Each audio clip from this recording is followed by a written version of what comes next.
Era el año 1961. El lugar, un pequeño pueblecito en las montañas cantábricas del norte de España, llamado San Sebastián de Garabandal. 300 personas vivían allí, al pie de la montaña, en unas 80 casas de piedra. Este pueblecito está totalmente aislado de los demás de la región y es muy primitivo.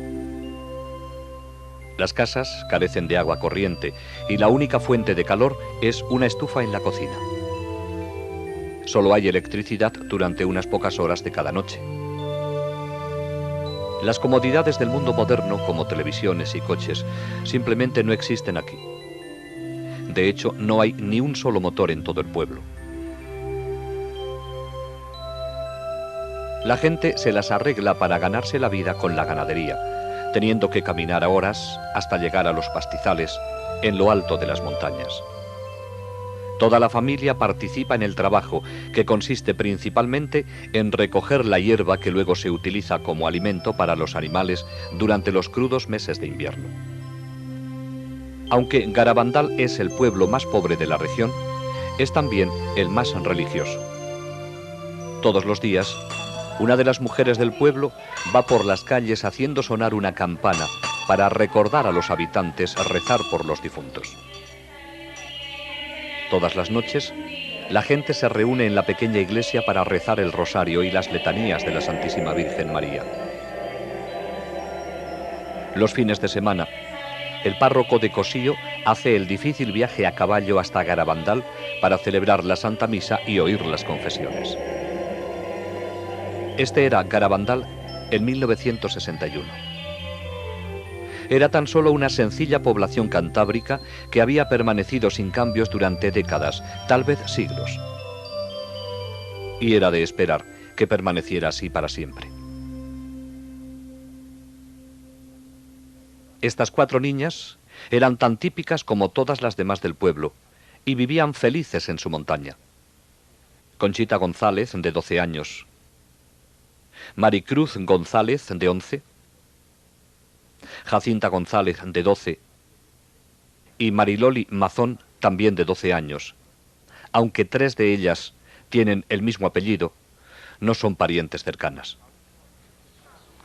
Aún no había empezado a anochecer la tarde del 18 de junio de 1961, cuando las 3 niñas decidieron divertirse un poco cogiendo manzanas del árbol del maestro de la escuela en las afueras del pueblo. Con alegres risas cogieron las manzanas y se refugiaron en el camino rocoso que conduce a una pequeña arboleda de pinos en una colina cercana que mira hacia el pueblo. De repente, mientras se deleitaban comiendo las manzanas, oyeron un sonido como de trueno.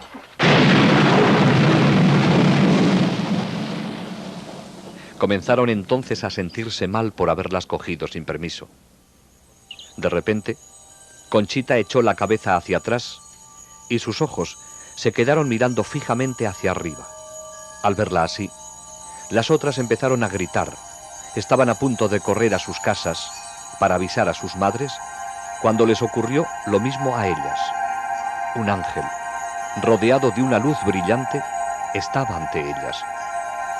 Parecía un niño de 9 años, pero al mismo tiempo parecía estar dotado de una fuerza invencible. Tan rápido como había aparecido, desapareció, volviendo las niñas a su estado normal. Temblando por la experiencia, las 4 corrieron a la iglesia del pueblo. Un amigo las vio y les preguntó la razón de su palidez. «Es porque acabamos de ver un ángel», contestaron. Al poco tiempo, todo el pueblo hablaba sobre lo ocurrido, aunque nadie creía que realmente hubieran visto un ángel. Durante los siguientes días, las niñas vieron nuevamente al ángel y él les habló la primera vez el 1 de julio. ¿Sabéis por qué he venido?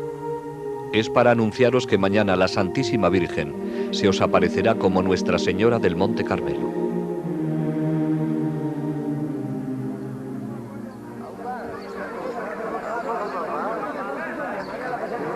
Para entonces, la noticia de las apariciones se había extendido a los distritos vecinos y el día 2 de julio, una gran multitud esperaba la aparición de la Virgen María. Alrededor de las 6 de la tarde, las niñas se encontraban en el lugar acostumbrado de las apariciones cuando cayeron repentinamente de rodillas sobre las piedras. Dentro de una luz brillante, vieron a una hermosa mujer entre dos ángeles y en uno de ellos reconocieron al mismo que habían visto anteriormente. Más tarde, se enteraron de que era nada menos que San Miguel Arcángel. Arriba y hacia la derecha, vieron un gran ojo dentro de un triángulo que las niñas llamaron el Ojo de Dios. Las niñas hablaron con su visión, sin el menor temor. Hablaban de sus familias, de los sacerdotes que estaban allí y del trabajo que hacían en casa o en los campos. La señora sonreía. Conchita dijo que era como hablar con su madre después de que hubiera estado lejos durante un viaje y acabara de regresar. Después del éxtasis, la gente naturalmente quiso saber cómo era la señora. En su diario, Conchita nos da esta descripción. La Virgen viene con un vestido blanco, manto azul, corona de estrellucas doradas. No se le ven los pies. Las manos estiradas con el escapulario en la derecha. El escapulario es marrón. El pelo largo, color castaño oscuro ondulado, la raya en medio, la cara alargada, la nariz alargada y fina, la boca muy bonita con los labios un poquito gruesos. El color de la cara es trigueño, más claro que el del ángel, diferente a la vez, muy bonita. Una voz muy rara, no sé explicarla. No hay ninguna mujer que se parezca a la Virgen, ni en la voz ni en nada.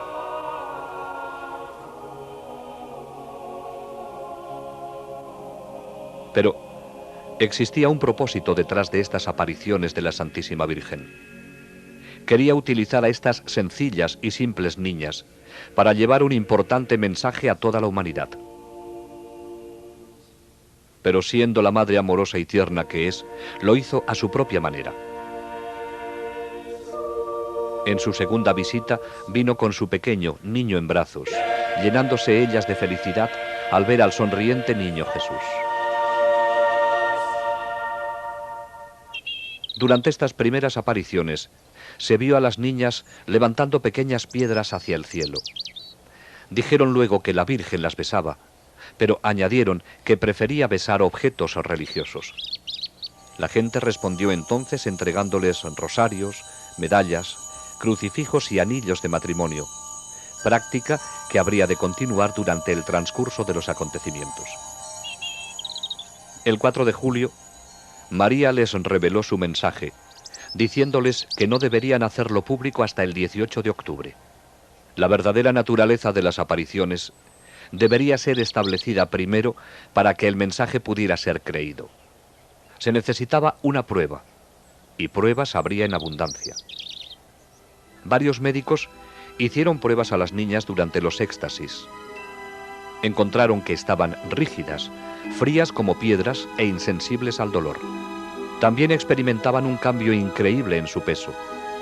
2 hombres apenas podían levantar a una de ellas del suelo, mientras que ellas se levantaban entre sí con toda facilidad para besar a la señora de las apariciones.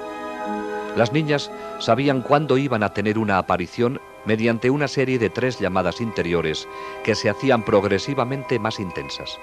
Después de la última, salían corriendo llenas de felicidad a su encuentro celestial.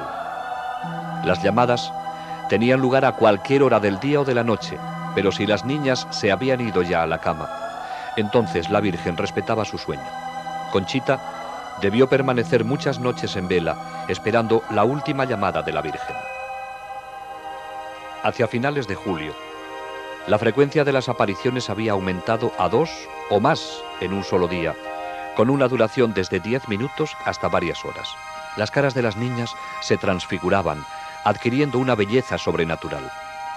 Algunos observadores se impresionaban tanto con esto que les resultaba difícil mirarlas. Agosto comenzó con nuevos fenómenos. Durante las apariciones, cuando estaban de rodillas, Se las podía ver caer de repente hacia atrás hasta que sus cabezas tocaban el suelo.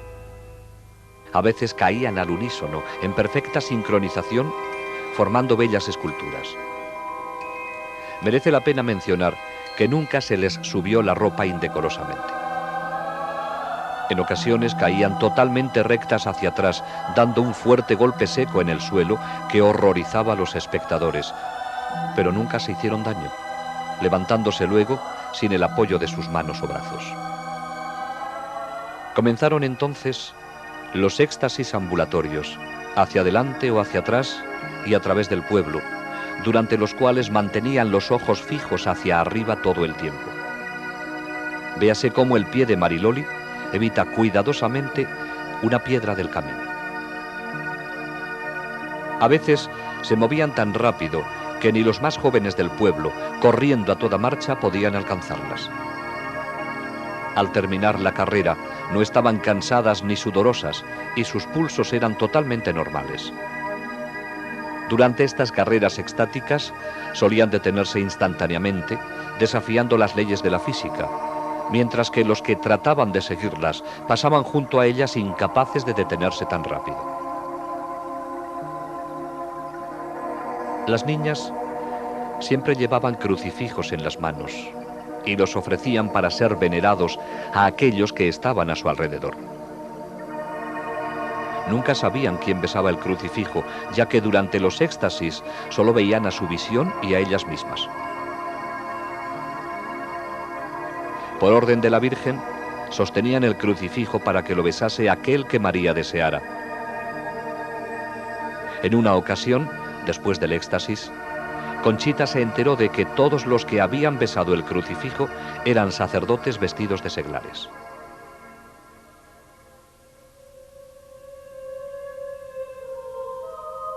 Entre los muchos sacerdotes que subieron a Garabandal a estudiar los acontecimientos, había un sacerdote jesuita, el padre Luis Andreu.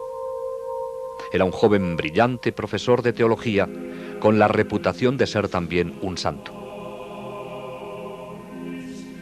El padre Andreu estuvo muy escéptico durante su primera visita, pero después de estudiar muy de cerca a las niñas en éxtasis, se dio cuenta de que algo muy serio estaba ocurriendo allí. El 8 de agosto de 1961, el padre Andreu hizo otra visita al pueblo. Esa noche estaba entre la multitud de gente en Los Pinos, donde las visiones tenían lugar frecuentemente. De repente, su cara se puso tensa.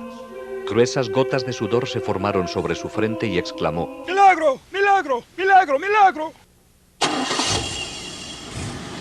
A la mañana siguiente, en el camino a casa con unos amigos, dijo: «¿Qué regalo me ha dado la Virgen? Qué afortunados somos de tener una madre como ella en el cielo. Este es el día más feliz de mi vida». Profirió entonces un leve sonido como de tos e inclinó la cabeza. El padre Andreu había muerto. Durante una visión posterior, la Santísima Virgen dijo a las niñas que el 8 de agosto el padre Andreu no solo la había visto a ella, sino también a una visión de lo que será el gran milagro. Uno de los lugares que las niñas visitaban más frecuentemente durante los éxtasis era la iglesia del pueblo, donde entraban para orar ante el sagrario. Esto desafortunadamente traía problemas. La multitud que las seguía creaba tal desorden que finalmente tuvo que ser impartida una prohibición y se cerraron las puertas de la iglesia. En lo sucesivo, las visitas de las niñas las condujeron solo hasta las puertas cerradas. Como ejemplo de obediencia al obispo, María no las condujo nunca más al interior de la iglesia. A comienzos de octubre de 1961, los éxtasis de las 4 niñas tenían a todos perplejos. Una vez que entraban en éxtasis, nada podía sacarlas de él. Se las podía pinchar con alfileres, podían ser quemadas con cerillas y se les podía echar arena a los ojos sin que nada tuviera efecto alguno.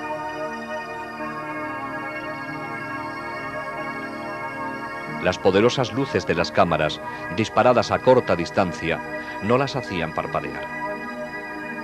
En sus marchas hacia adelante y hacia atrás, se movían con precisión y velocidad, sin siquiera mirar hacia dónde iban. Eran especialmente impresionantes sus descensos nocturnos hacia atrás, desde los pinos hasta el pueblo, a velocidades increíbles.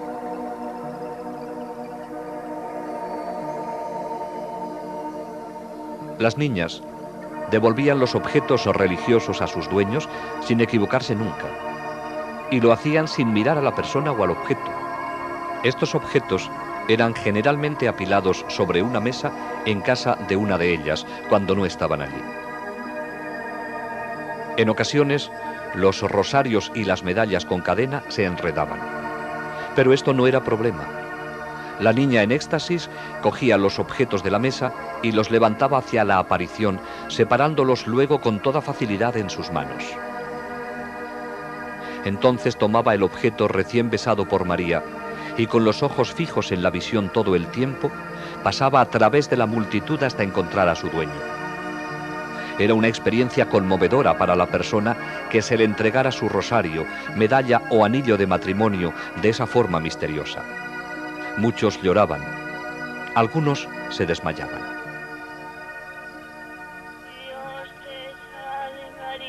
Durante los éxtasis, las niñas lloraban como nunca lo habían hecho antes. Oigamos una grabación original de dos niñas rezando el Ave María, mientras contemplaban a aquella persona a quien está dedicada esta antigua oración. Y bendito es el fruto de tu vientre, Jesús.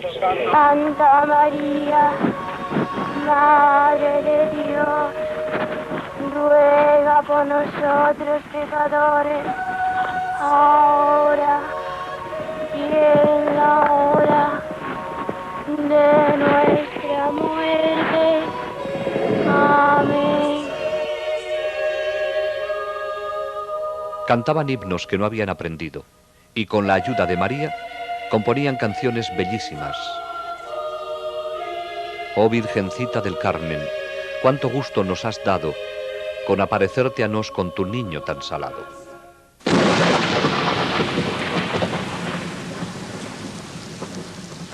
Finalmente llegó el 18 de octubre, el día en que las niñas habrían de anunciar el tan esperado mensaje de la Santísima Virgen.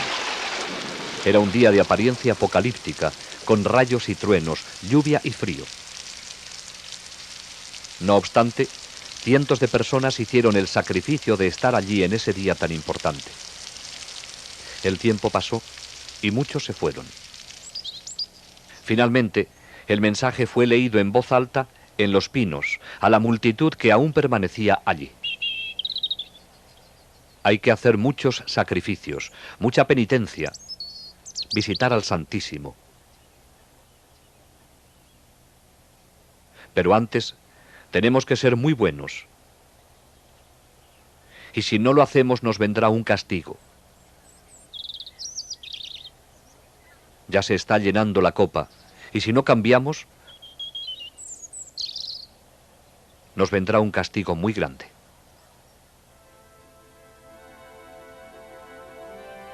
Muchos se alejaron decepcionados, habiendo esperado algo más. Pero ese fue el mensaje, corto y al grano.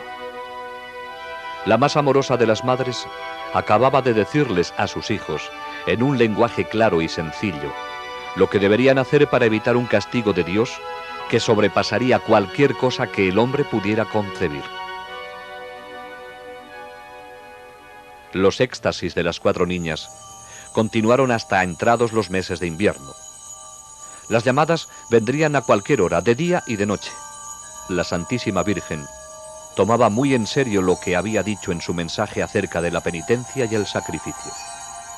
Pero una vez que las niñas habían entrado en éxtasis, no sentían nada. Durante una copiosa nevada, grandes copos de nieve se acumularon sobre los brazos extendidos de Conchita, quien no se percató de ello.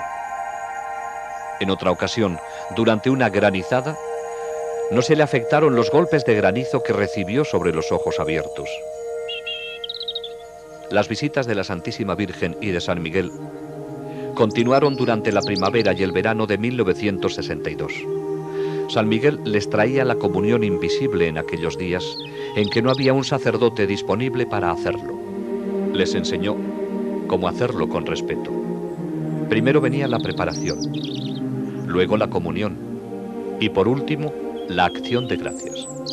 Pero los sacerdotes se mostraban escépticos acerca de estas comuniones invisibles. ¿Cómo podían ellas recibir la comunión de un ángel cuando solo un sacerdote tiene la potestad de consagrar? Las niñas se lo preguntaron al ángel, quien les contestó que él tomaba las hostias de los tabernáculos de la tierra. No existía un solo lugar en el mundo que pudiera compararse ni remotamente con Garabandal durante esa época. La Santísima Virgen parecía haberse apoderado del pueblo entero. Conducía a las niñas por todas y cada una de sus calles. En ocasiones cantaban el rosario mientras caminaban junto con las personas que las acompañaban. Todos los hogares fueron visitados. Cuando las niñas, durante un éxtasis, llegaban a una casa en la que había alguien enfermo en cama, se arrodillaban para rezar ofreciéndole el crucifijo. Al entrar en la casa de alguien que hubiese enviudado, recitaban oraciones delante de la foto del difunto o hacían la señal de la cruz sobre la cama vacía. También iban al cementerio, donde extendían el crucifijo a través de las barras de la reja de entrada.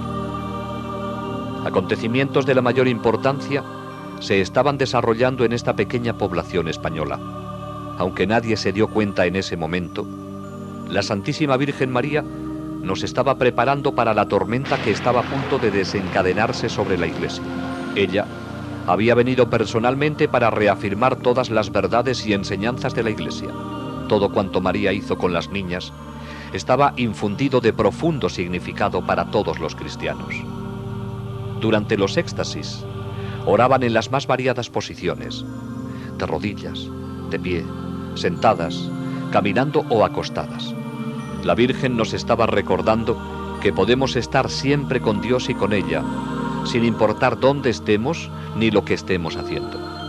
Nuestro Señor y nuestra Madre del Cielo quieren formar parte de todo cuanto hacemos, tanto si estamos en casa, en nuestro trabajo o conduciendo un coche. Cuando los taxis que traían a la gente a Garabandal aparcaban en el pueblo, las niñas en éxtasis se acercaban y trazaban la señal de la cruz sobre el parabrisas con los crucifijos. Nada era insignificante para la Virgen. Se interesa hasta por nuestras vacas, dijo una vez Mariloli después de un éxtasis. María nos enseñó a través de las niñas cómo debemos actuar con nuestros vecinos. Si una de las niñas perdía un zapato durante las caminatas por el escabroso terreno, la Virgen le pedía a otra que se lo pusiese. A veces, las niñas se separaban mientras iban en éxtasis por el pueblo. Al encontrarse de nuevo en otro lugar, se abrazaban todavía en éxtasis. Siempre que caminaban juntas en éxtasis, lo hacían tomadas de la mano o del brazo.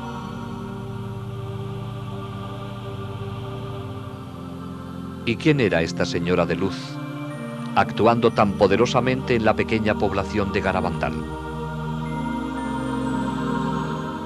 Aquellos que nunca lo entendieron claramente han debido tan solo fijar su mirada en la figura sobre la cruz que ella les ordenaba ofrecer a los presentes. Ella era la Madre de Cristo con un solo deseo: llevarnos a todos hacia su Hijo Jesús, el Salvador de la humanidad. ¿Es María la madre solo de los católicos? En una ocasión, un protestante se acercó a Conchita. Quería saber si podría besar el crucifijo la próxima vez que ella lo ofreciera para ser venerado durante un éxtasis. Conchita, que había sido educada en un ambiente totalmente católico, se lo preguntó con preocupación a la Virgen durante la siguiente aparición. María dirigió su mirada al hombre y dijo: «Él es mi hijo también». Y actuando a través de la niña, hizo llevar el crucifijo a los labios del protestante. Ante todo esto, las niñas debieron sentir que estaban en la antesala del cielo, pero no habría de ser así. Ellas, como todos los demás, tenían todavía sus vidas por vivir en un mundo real y difícil, cada vez peor con cada día que pasa. El 19 y 20 de junio de 1962 fueron 2 días que difícilmente podrán ser olvidados en los anales de Garabandal. Durante un éxtasis se oyó gritar de terror a las niñas.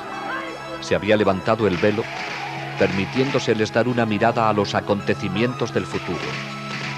Vieron confusión por todas partes y a la Iglesia perseguida en un mundo dominado por el comunismo.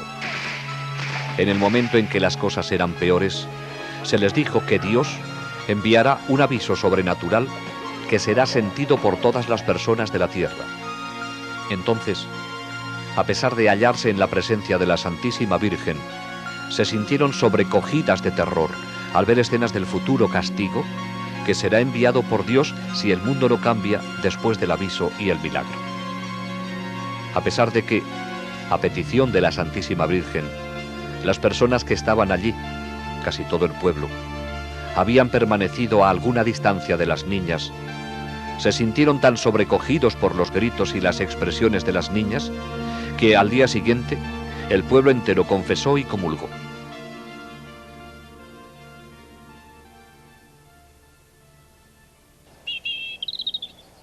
Durante algún tiempo, las niñas habían suplicado a la Santísima Virgen y a San Miguel obrar un milagro para convencer a aquellos que aún no creían. Finalmente, San Miguel dijo a Conchita que, en un día específico, según lo había determinado la Virgen, la comunión invisible que ella recibía se volvería visible sobre su lengua.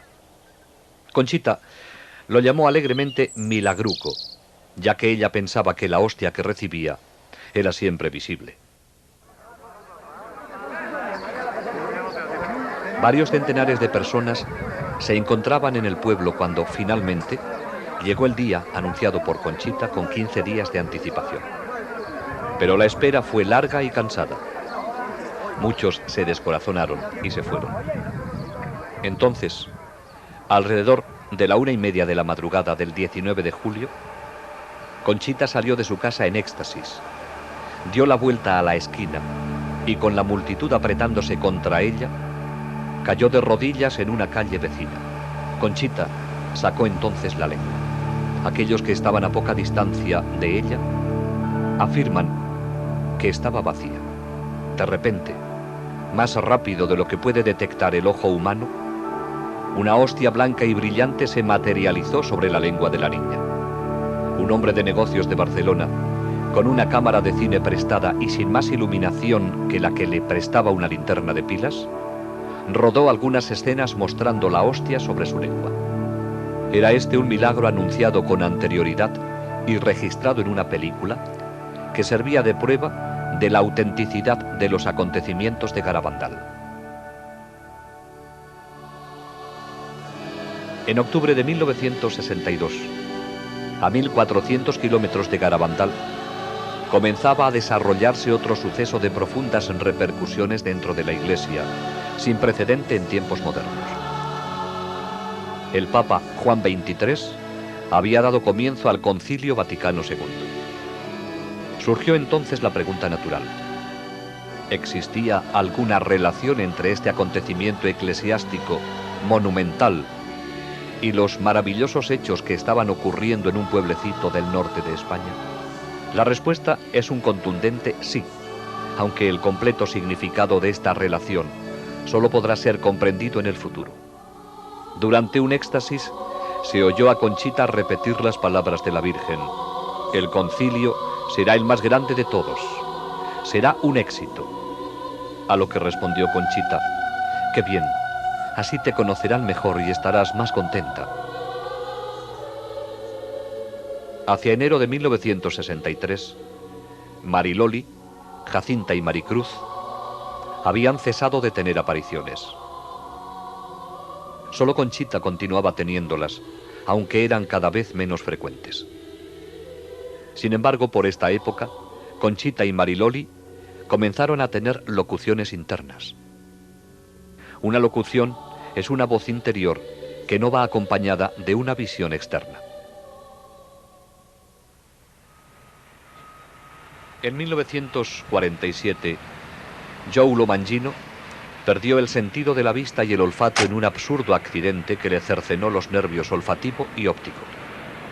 Después de un largo periodo de tiempo, logró surgir en 1961 como un exitoso hombre de negocios, aunque agotado por el exceso de trabajo.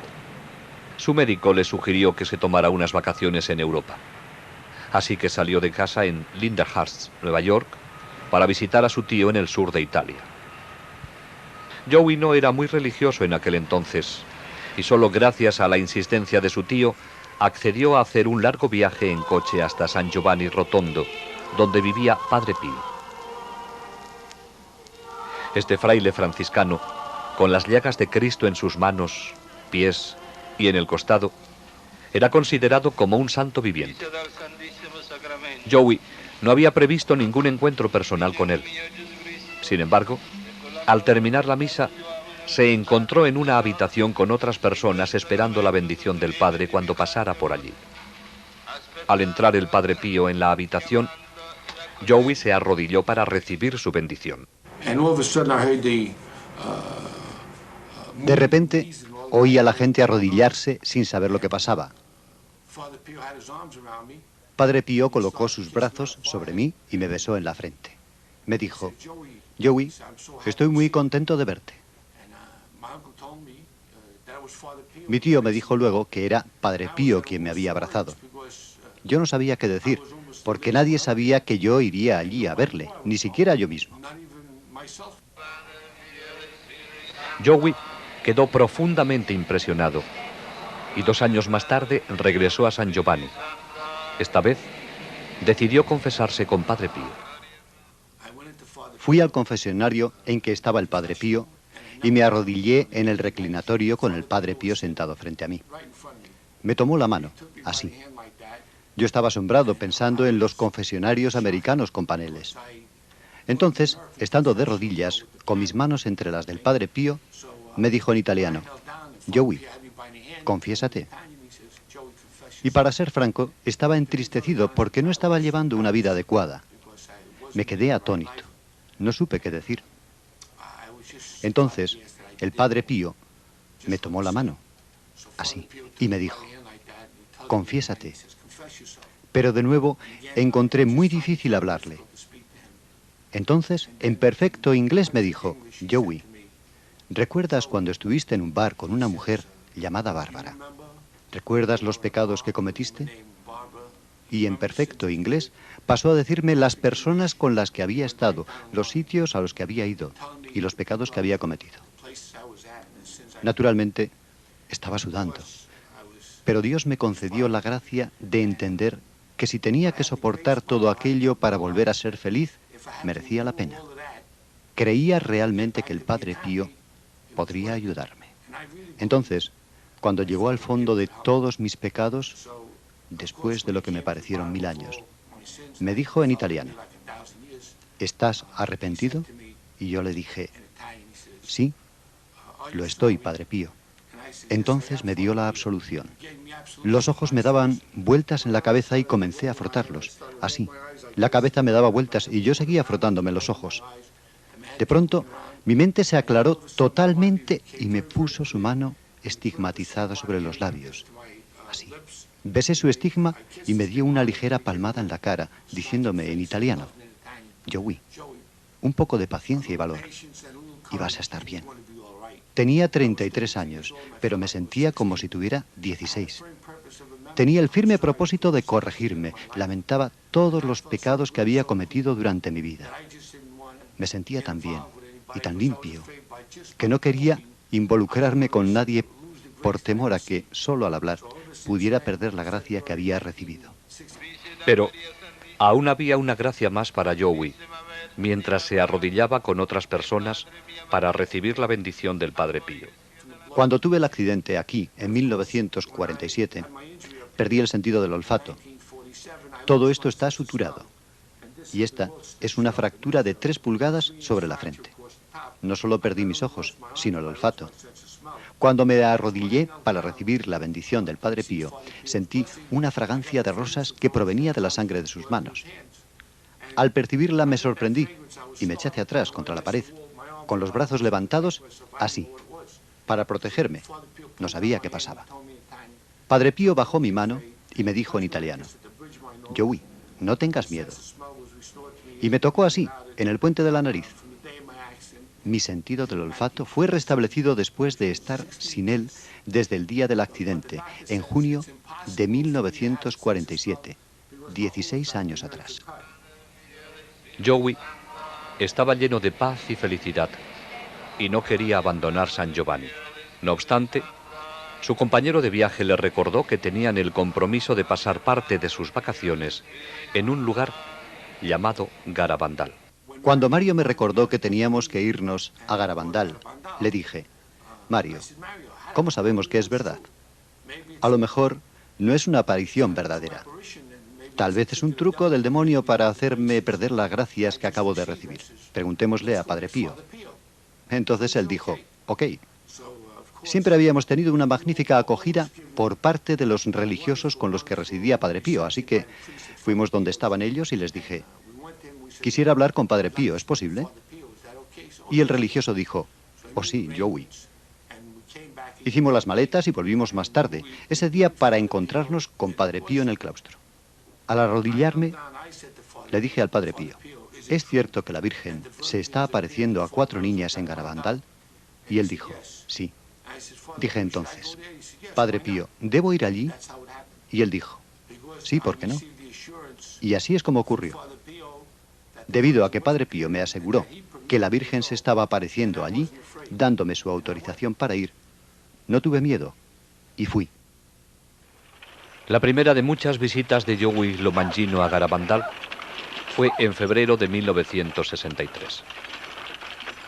En aquellos días, especialmente durante el invierno, una de las únicas formas de llegar al pueblo era en carreta de bueyes.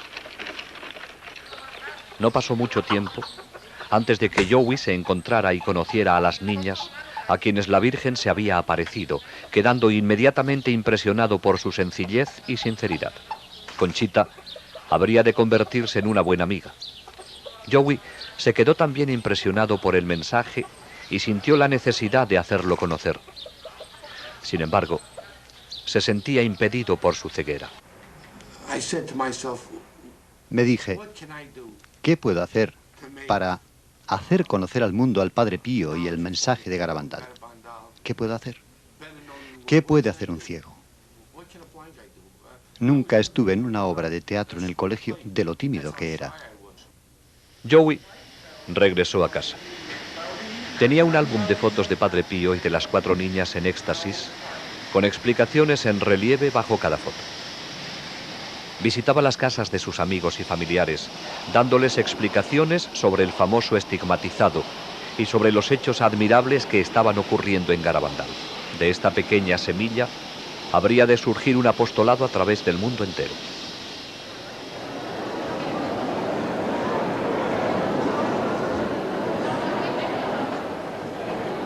A comienzos de junio de 1963, Conchita asombró a todos con la profecía de que, después del Papa Juan XXIII, habría solo 3 papas más, y que entonces vendría el fin de los tiempos, aunque no el fin del mundo.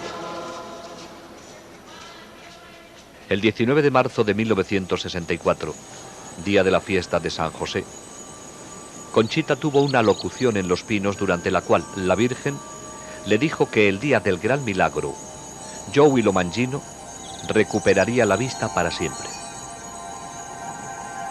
El 18 de julio de 1964, Conchita tuvo otra locución, en la cual le fue dicho que al día siguiente del gran milagro, el cuerpo del padre Luis Andreu sería encontrado incorrupto en su tumba. Enero de 1965. Comenzó para Conchita con un éxtasis de 2 horas en Los Pinos, durante el cual la Virgen le reveló la naturaleza del aviso que será enviado por Dios para purificar al mundo en anticipación al gran milagro que le seguiría.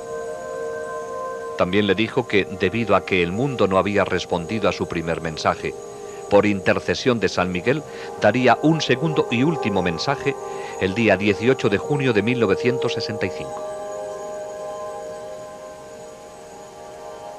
Miremos ahora Los grandes acontecimientos profetizados en Garabandal. Primero vendrá el aviso. Será visto en el cielo y luego sentido interiormente por todos en la tierra. Nadie escapará a él.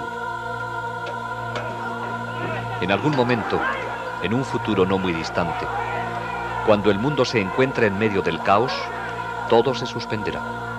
Durante ese momento, todos verán el mal que han hecho y el bien que han dejado de hacer. Será muy doloroso. La gente preferiría morir antes que soportarlo. Pero no causará daño físico. Si alguien muriese, sería solo como resultado del shock recibido. El aviso servirá de purificación para corregir la conciencia del mundo y prepararlo para el gran milagro. El milagro tendrá lugar en los 9 Pinos. Ocurrirá un jueves a las 8:30 de la noche, entre el 8 y el 16 de marzo, abril o mayo. Conchita conoce la fecha y la anunciará al mundo con 8 días de anticipación. Será el día de un mártir de la Eucaristía y coincidirá con un gran acontecimiento de la Iglesia. Todos aquellos que estén en el pueblo o sus alrededores lo verán. Los enfermos que estén presentes se curarán. Los pecadores se convertirán y los incrédulos creerán. Como resultado del milagro, Rusia se convertirá. Después del milagro, quedará una señal sobrenatural visible y permanente que perdurará hasta el final de los tiempos.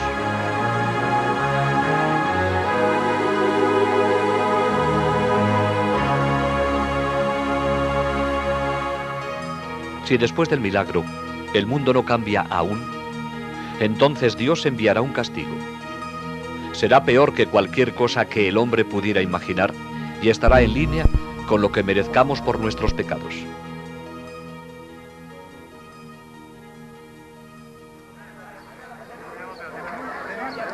El 18 de junio de 1965, miles de personas llenaron la pequeña población de Garabandal para presenciar el éxtasis de Conchita y oír el segundo y último mensaje de la Virgen. De nuevo tendrían que esperar. Ya tarde, siendo de noche, Conchita entró en éxtasis. Ofreció el crucifijo a 3 personas para que lo besaran. San Miguel le dio entonces el mensaje de la Santísima Virgen. Como no se ha cumplido y no se ha hecho conocer al mundo mi mensaje del 18 de octubre, os diré que este es el último. Antes, la copa se estaba llenando. Ahora está rebosando. Muchos cardenales, obispos y sacerdotes van por el camino de la perdición, y con ellos llevan a muchas más almas. A la Eucaristía cada vez se le da menos importancia. Debemos evitar la ira de Dios sobre nosotros con nuestros esfuerzos. Si le pedís perdón con vuestras almas sinceras, Él os perdonará. Yo, vuestra madre, por intercesión del arcángel San Miguel, os quiero decir que os enmendéis. Ya estáis en los últimos avisos. Os quiero mucho y no quiero vuestra condenación. Pedidnos sinceramente y nosotros os lo daremos. Debéis sacrificaros más. Pensad en la pasión de Jesús.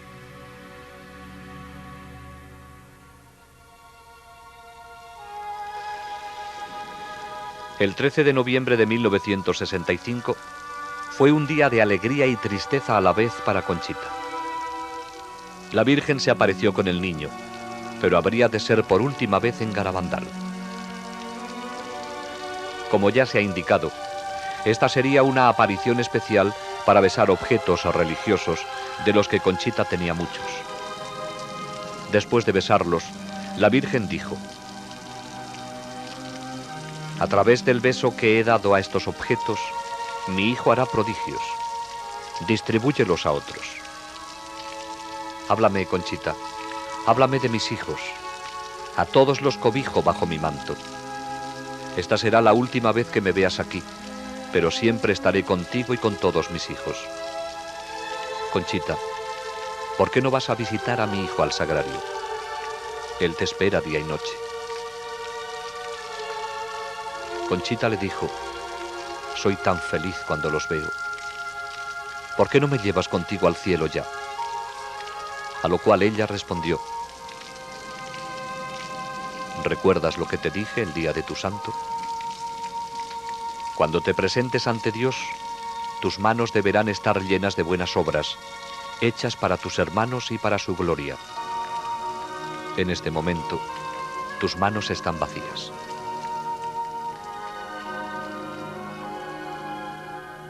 Todo había terminado. Los momentos felices en los que Conchita había estado con su Madre Celestial y con el niño Jesús habían concluido, aunque todavía sentía su presencia. Conchita dijo, han dejado mi alma llena de paz y felicidad, con un gran deseo de vencer mis faltas y amar con todas mis fuerzas los corazones de Jesús y María, que tanto nos aman. Lo que la Virgen dijo acerca de los objetos besados se ha vuelto realidad. Continúan recibiéndose informes de todo el mundo sobre casos de curaciones físicas y de otros favores recibidos. Muchos de ellos han venido de una medalla que Conchita dio a Joey Lomangino y que ha sido venerada por miles de personas en todo el mundo durante los muchos años de actividad apostólica de Joey. ¿Y qué dice la ciencia de los acontecimientos de Garabandal? Más de 40 médicos han examinado a las niñas en diferentes momentos. El pediatra Dr. Celestino Ortiz las estudió durante 22 días consecutivos. Fuera de los éxtasis las encontró normales y equilibradas.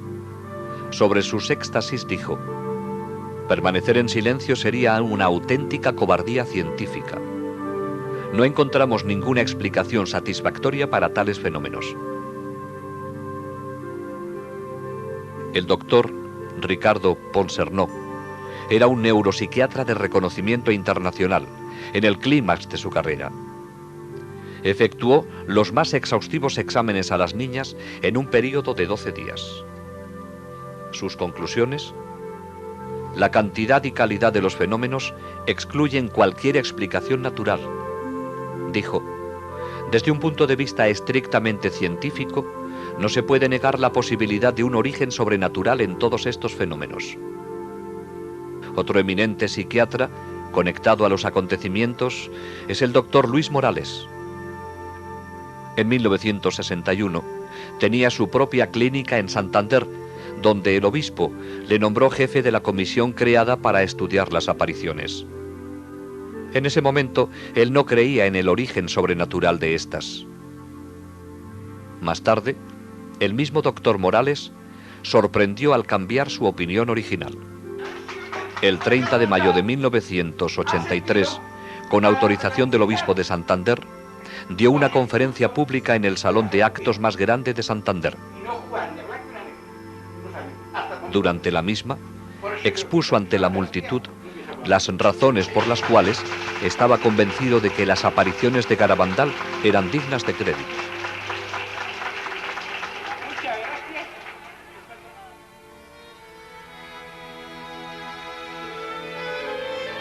Desde los primeros días de las apariciones, las niñas quisieron ingresar en la vida religiosa. Sin embargo, esto no ocurriría. Durante su estancia en el colegio de las Carmelitas Misioneras en Pamplona, Conchita tuvo una locución de Jesús, durante la cual le dijo que no era su deseo que fuera religiosa, sino que debería permanecer en el mundo para hablar de María. Hoy día, las 4 videntes se han casado. Conchita, Jacinta y Mariloli se casaron con norteamericanos y viven en Estados Unidos. Maricruz permaneció en España y en 1971 se casó con Ignacio Caballero. Viven en Avilés y tienen 4 hijos. Conchita se casó en 1973 con Patrick Kina de Nueva York, donde viven con sus 4 hijos. Mariloli se casó en 1974 con Francis Lafleur, de Massachusetts. Tienen 3 hijos.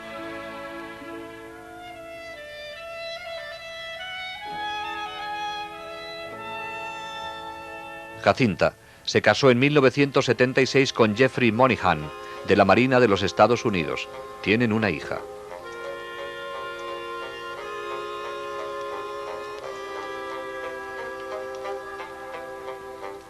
Joey Lomangino sorprendió a todos cuando se casó con Marilyn Luther de Michigan en 1977. Joey continúa su labor de apostolado en Nueva York como esposo y padre de 2 hijos, Joseph y John.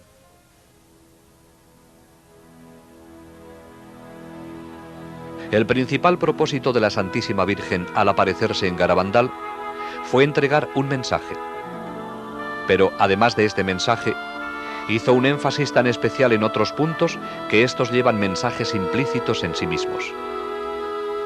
La especial importancia de la Santa Eucaristía fue resaltada con la comunión invisible que San Miguel daba a las niñas y por el milagro de la hostia visible, al igual que por las muchas visitas al Santísimo Sacramento.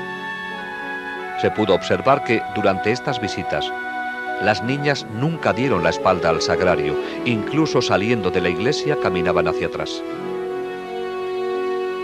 Durante todo el período de acontecimientos, la Virgen urgió constantemente a rezar por los sacerdotes.